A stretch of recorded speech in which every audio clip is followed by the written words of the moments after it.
Kita bukannya mau membuka luka lama, tapi kalau boleh flashback sedikit saja. Saat itu kita dikagetkan dengan postingan dari seorang Lady Nayoman di media sosial tentang apa yang terjadi dalam rumah tangga. Alasan Lady sendiri sampai akhirnya kenapa sih harus diposting di media sosial? Sebenarnya sih kalau secara manusia ya Kak, nggak pernah merencanakan gitu. Tapi di saat itu yang aku rasa, kalau boleh jujur, aku udah nggak tahu mau ngapain gitu. Dan di posisi sebenarnya aku tuh minta cerai sama Randy bukan baru sekarang. Baru kemarin itu baru melakukan akhirnya melangkah ke gugatan. Tapi minta cerai sama Randy itu dari Januari. Dari Januari sudah minta cerai, tapi dia nggak mau. Dia bilang kasih aku waktu untuk perbaikin. Nah di Esther Paskah itu sempat membaik gitu. Pasca Lebaran sempat membaik, after Lebaran itu mulai nggak enak lagi gitu. Sampai akhirnya mungkin secara manusia aku udah nggak sanggup gitu ya. Karena aku sudah melakukan segala cara, sudah menegur orang langsung, sudah ke keluarganya itu, menegur melalui keluarganya gitu ya maksudnya. Tapi selalu aku tuh nggak menemukan, maksudnya aku pernah gitu mengajak untuk yuk sama-sama gimana nih caranya gitu. Tapi aku di saat itu aku juga dibohongi gitu, dan udah nggak tahu caranya gimana. Yang aku tahu cuman aku punya anak, kalau misalnya ini terus berlanjut dan misalnya terjadi sesuatu gitu, yang anak-anak aku juga jadi korbannya. Iya, akan jadi korbannya. Itu yang aku pikirin, dan akhirnya ya nggak tahu, natural aja gitu Kak. Saat itu yang aku bisa lakukan saat itu karena aku sudah melakukan berbagai cara gitu. Secara spontan juga dilakukan. Tapi jujur aku mewakili para wanita dimanapun berada ya, terutama buat Mas Randy. Mas Randy luar biasa banget punya Kak Lady. Kalau aku ya, mungkin di posisi aku apapun kondisinya terjadi, aku tidak akan kembali. Kalau aku. Tapi Kak Lady luar biasa, berhati malaikat. Dia bisa mau menerima semua keadaan dan bisa membuka lembaran baru. Lady tadi sempat bahas bahwa sebenarnya keinginan untuk berpisah itu ada sejak bulan Januari.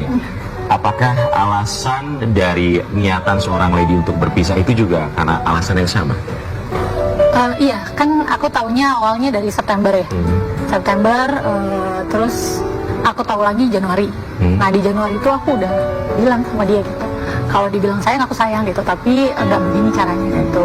Dan di saat kemarin aku akhirnya spontan seperti itu, memang sudah di keputusan yang ya udah, memang itu udah jalan terakhir bahwa aku akan bisa gitu. Makanya aku berani untuk ya udah, kalau memang kalian maunya begini, aku kasih jalan gitu. Itu memang ya udah, dari saat itu pikiranku memang seperti itu. Gitu. Randy ketika membaca postingan dari seorang Lady Nayoman di media sosial, kaget sudah pasti kan?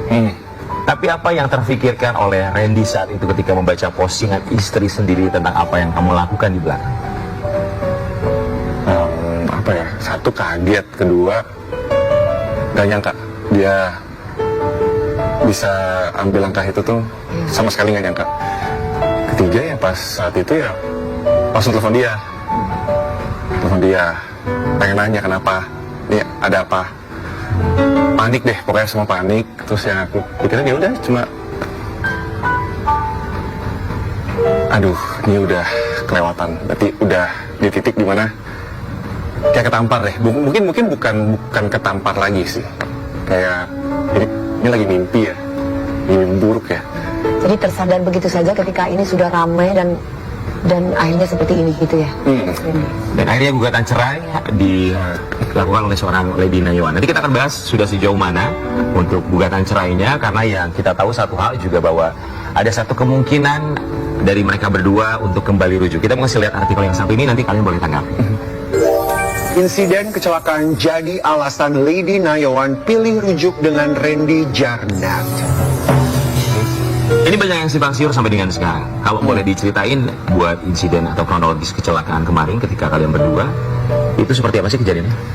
Jadi sebenarnya kan kita emang abis konseling sama Kak Gideon, tadi sama istrinya Manda.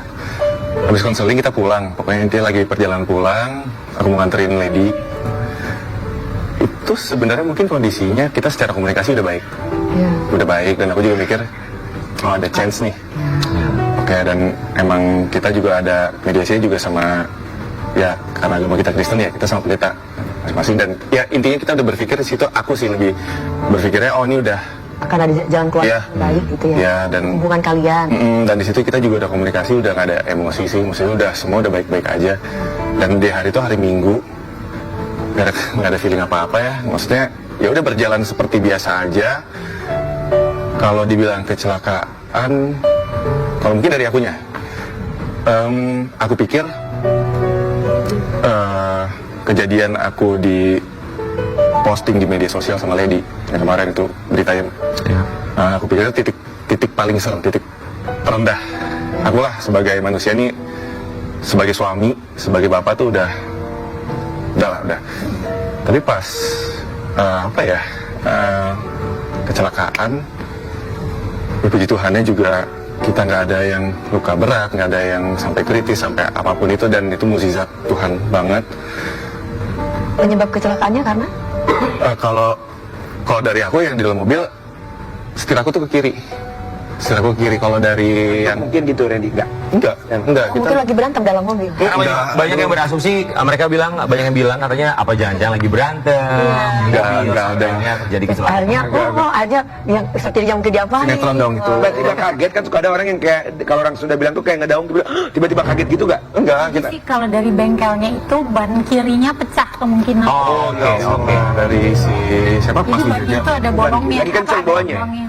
Enggak sih, 90-100 kemungkinan ya. Tol atau di jalan tol? Jalan tol. Jadi bahaya. kalau ada orang yang bilang bahwa mereka kecelakaan karena berantem lagi nyetir di jalan tol, itu tidak benar. Enggak. Itu apa ya? Ya mungkin orang asumsinya Iya. ya adalah maksudnya jadi ya, tapi ya. Pastilah netizen mah. Ya. Kita aja sering kok berantem dalam mobil. Iya makanya kan Aku sama kalian kalau berantem turun. Turun. Aku turun atau kamu turun? Tapi buat Randy dan juga Lady, ketika selepas kejadian kecelakaan kita melihat bahwa kalian menjadi lebih sering bersama, Iya. sampai akhirnya juga banyak yang berasumsi, oh jangan-jangan mereka mau kembali rujuk, mau kembali bersama, menata rumah tangga menjadi jauh lebih baik lagi. Setelah momen kecelakaan tersebut, apa yang akhirnya membuat seorang Lady, apalagi kalau kita lihat selama ini kan kamu terkesan begitu defensif sekali ya, tapi setelah kecelakaan terlihat lebih terbuka, Iya. lebih memberikan kesempatan kepada Randy. Momen kecelakaan itu apakah mengubah dari cara kamu berpikir, isi hati kamu, kemudian juga rencana kamu ke depannya? iya, jadi sebenarnya mungkin singkatnya aku tuh titik paling marahnya adalah setelah mediasi pertama. Itu karena Randy itu aku pernah deal-dealan sama dia gitu. Ya udah kalau memang kamu sayang sama aku, terima perceraiannya, jangan ada ribut-ribut lagi gitu kan. Nah, dia saat itu kan menerima, tapi ternyata dia memperjuangkan di pengadilan. Nah, setelah itu di momen itu aku udah di titik sebagai manusia udah aduh harus gimana nih Tuhan gitu. Jadi setelah itu aku melakukan konseling gitu, dan aku melakukan pelepasan. Terus makanya di mediasi yang terakhir sebelum kecelakaan itu memang sudah komunikasinya sudah baik. Tapi memang aku punya beberapa pertanyaan sama Tuhan kayak Tuhan, ini bener nggak sih dia setulus ini minta maaf? Bener nggak sih dia seserius ini gitu? Dijawabnya menurutku ya gitu. Dijawabnya di momen, jadi di saat perjalanan ke rumah sakit. Jadi kan aku setelah setelah yang aku mediasi berdoa bareng, di saat itu akhirnya dipertemukan sama pendeta gitu, berdoa bareng di situ. Aku tapi memang sudah memberikan ruang Randy untuk bicara gitu. Kenapa dia mau rujuk lagi? Karena menurut aku anak itu bukan alasan utama untuk bertahan gitu ya, karena anak kan akan punya kehidupannya sendiri seperti itu ya. Jadi aku lebih lebih bertanya sama dia itu alasannya apa. Nah, setelah itu aku tanyanya sama Tuhan lagi gitu kan. Setelah aku udah mendengar jawaban dia, aku tanya nih, ini bener kayak orang serius. Nah, itu aku dapat di perjalanan ke rumah sakit di saat aku lagi kesakitan dan ngerasa udah di perjalanan Pas kita ditolongin sama Mas Wijaya itu. aku lagi merintih gini ya posisinya. Aku nggak tahu aku tuh halus setengah sadar atau gimana. Tapi di saat itu ada momen di mana aku tuh kayak ngobrol gitu ya, secara secara spiritual gitu ya. Aku kan nggak denger nih, kupingnya nggak denger, yang jangan gitu ya. Aku tuh nggak tahu halu, nggak tahu gimana ya. Di momen itu aku tuh buka mata ada beberapa second, terus aku lihat dia tuh kayak lagi natap aku, megang aku, terus bener-bener mukanya itu kayak orang setulus itu, takut kehilangan, dengan suara yang aku dengar, jangan yang di hati dan pikiran aku tuh saat itu, lihat dia tulus nggak ada omongan itu, dan aku merasa oh Tuhan jawab aku di saat itu gitu. Makanya di proses aku di rumah sakit dan itu aku memang juga secara hati ada bergumulan sama Tuhan.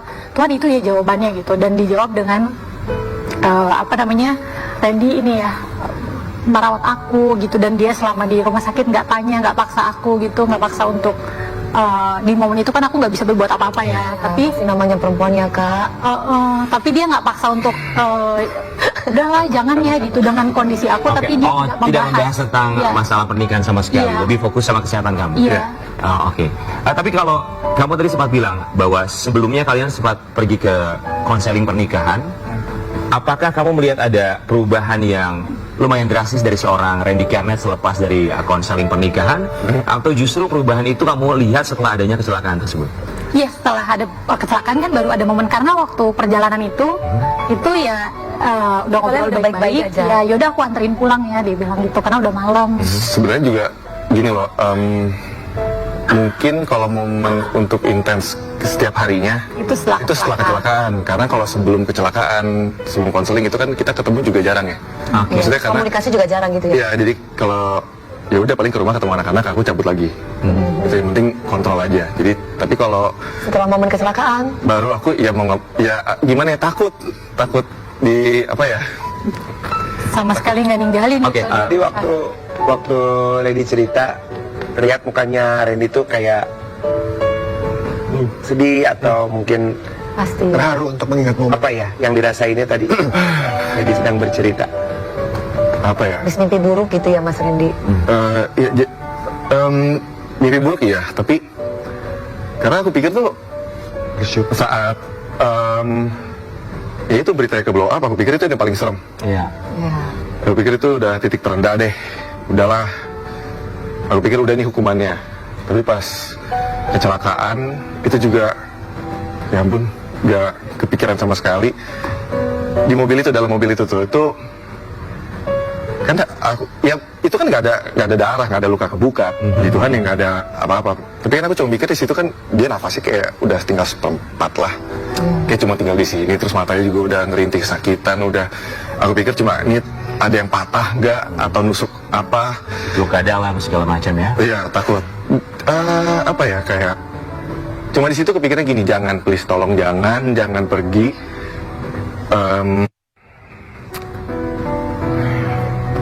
Gimana ya? Ini kan kayak gini loh, maksudnya aku tuh saat sebelum kejadian kecelakaan tuh mikir, oh dia sebab baik-baik aja.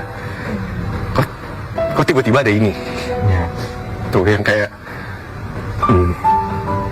kok bisa kayak gini sih? Kok bisa kayak gini? Please jangan diambil. So, Randy Janet, kita yakin bahwa kamu memiliki rasa penyesalan, rasa bersalah yang begitu besar sekali, bahkan sebelum adanya kejadian kecelakaan tersebut. Sampai terjadilah kecelakaan tersebut dan kamu harus membawa istri tercinta untuk pergi ke rumah sakit mendapatkan pertolongan. Ketakutan terbesar kamu saat itu seperti apa? Karena kita tahu ketika permasalahan rumah tangga kalian, kemudian Lady menggugat cerai Randy Karnet, pasti kamu sudah berpikir jauh. Worst case-nya adalah berpisah. Kemudian terjadilah kecelakaan. Dalam pikiran kamu, ini beruntun sekali, yang bisa saja saat itu kamu kehilangan dia.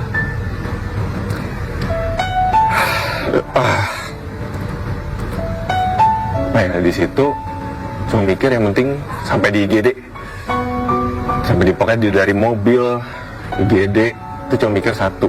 Dia kan nanya mobil gimana aku cuma mikir ya udah, yang penting dia selamat dulu deh. Mau nanti dia mau balikan atau mau Enggak, yang penting balik lagi, yang penting jangan kenapa-napa. Udah itu dong. Jadi kayak apa ya, seenggaknya gini loh, maksudnya yang penting dia jangan deh, udah sayang. Maksudnya di momen itulah aku sadar gitu, ini oh dunia aku ya dia. Jangan karena gue jadi begini gitu.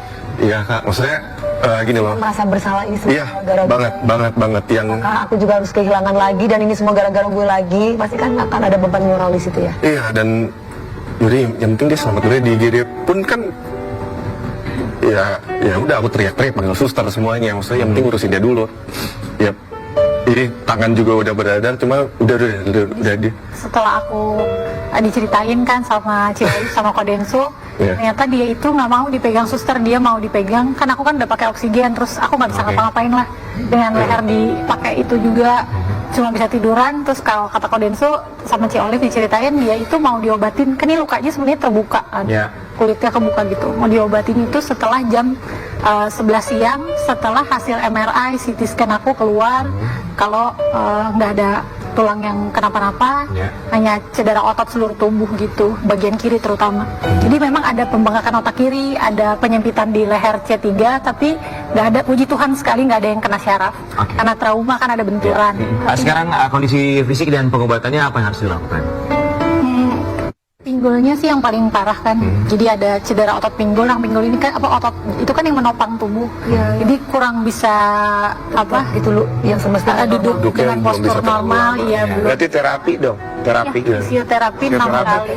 Iya, sama obat nyeri. Buat Lady dan juga Randy, kita berharap semoga kondisi kalian bisa menjadi lebih baik lagi, diberikan percepatan dalam pemulihan, bisa tentu saja membuat keputusan yang tepat, yang terbaik bukan hanya untuk kalian berdua, tapi untuk keluarga dan juga anak-anak. Karena kita yakin yang namanya manusia tidak luput dari kesalahan.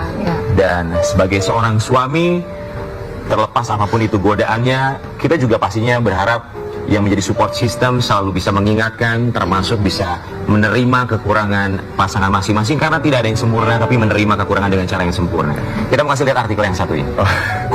Randy Jarnat dan Lady Nayawan rujuk. Netizen bilang selingkuh itu kebiasaan, bukan kesalahan. Buat seorang Lady Nayawan, tidak mudah untuk bisa memaafkan, apalagi kesalahannya seperti yang kita ketahui bersama-sama. Masyarakat Indonesia juga tahu apa yang terjadi. Buat kamu, butuh waktu berapa lama sih untuk meyakinkan diri bahwa oke, life must go on. Kalau kita bisa perbaiki, kenapa tidak? Sebenarnya itu kalau jawaban doanya kan memang proses perjalanan dari awal, proses dari gugatan dan semuanya ya Kak gitu. Nah, di saat aku setelah pelepasan sih Kak, setelah pelepasan aku melepaskan pengampunan, itu kan aku sudah menyerahkan diriku gitu sepenuhnya sama Tuhan. Jadi aku cuma berdoa aja sama Tuhan kalau misalnya ini yang memang harus aku lalui gitu ya, maksudnya aku misalnya Tuhan maunya aku memberikan pengampunan untuk Randy gitu, aku cuma menyerahkan lagi sama Tuhan. Baik lagi, mungkin selama ini aku nikah kurang lebih 9 tahun ya, walaupun 1 tahun terakhirnya itu aku merasa seperti nggak sama aku gitu ya, jadi 8 terakhir lebih banyak bahagianya lah daripada menyakitkan gitu ya Kak. Makanya kesempatan itu ada gitu kan intinya kan. Iya, jadi lebih ke ini sih Kak sebenarnya, ya udah di saat ini aku menyerahkan sama Tuhan. Mungkin sebelumnya ya kita nggak pernah libatin Tuhan gitu ya, padahal kan menikah itu ibadah, tapi mungkin kitanya kurang ibadahnya gitu ya Kak. Jadi aku lebih menyerahkan sama Tuhan, ya udah biar Tuhan yang jaga, biar Tuhan yang pelihara. Dan kenapa memaafkan ya karena Tuhannya sendiri yang bilang sama aku gitu ya, melalui balik lagi ya, nggak ada yang terlalu rusak yang nggak bisa diperbaiki sama Tuhan, nggak ada yang terlalu sakit, bukan hanya aku. Jadi Randy pun Tuhan yang ciptain Randy gitu. Aku tidak menjamin juga bahwa Randy tidak melakukan ini, tapi aku menyerahkan sepenuhnya hidup aku ke depannya, anak-anakku gitu, ke dalam tangan Tuhan itu sih kan. Tidak ada yang terlalu rusak yang tidak bisa dibetulkan atau dibenarkan oleh Tuhan. Satu statement yang begitu bagus yang pada akhirnya membuat kita juga harus sadar bahwa apapun yang kita lakukan, baik dari pekerjaan, kehidupan, rumah tangga, kita selalu mengikut sertakan Tuhan. Tapi wajar rasanya kalau misalnya punya rasa ketakutan itu akan terulang kembali. Kalau kamu berpikirnya seperti apa? Ada takut dong kalau dia pasti. Iya normal. Aduh takut suamiku ini lagi, pasti ada kayak gitu ya Kak. Iya ada Kak. Berarti tinggal Kak Randy-nya sendiri, gimana caranya supaya istri tetap yakin? Iya, kalau Lady dan Randy di sini kan kasus ini kan sudah udah besar dan sekarang pada akhirnya usai kalian bersama. Ada pihak-pihak lain yang minta maaf mungkin?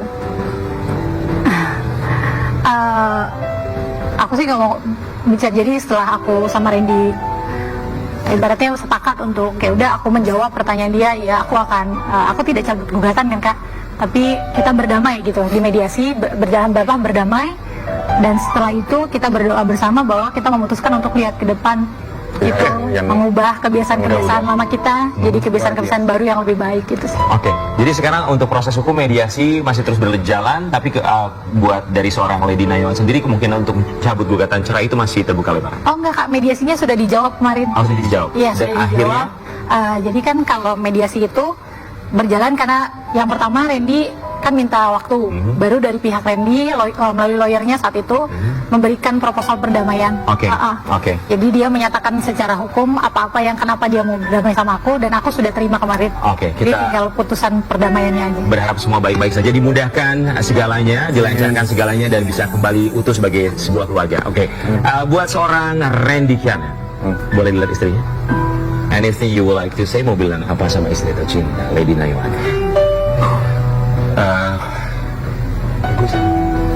Terima kasih. Terima kasih.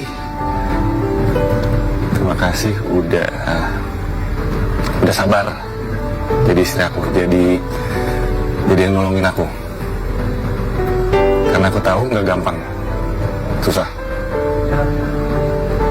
Kalau aku bilang sayang pasti sayang. Tapi, makasih. Lady, apa yang mau kamu sampaikan untuk seorang Randy Kiana? Ya terus jadi orang yang lebih baik seperti yang dia doain juga buat dia sendiri, harapannya dia buat dia sendiri kalau dia mau jaga keluarganya gitu, jaga anak-anak, jaga istrinya, terus sama-sama membangun keluarga yang bisa bahagia, sama-sama bisa jadi orang yang lebih baik lah ke depannya, selalu andelin Tuhan itu sih. Tetap erat terus sama Tuhan. Kita selalu mendoakan yang terbaik buat kalian berdua.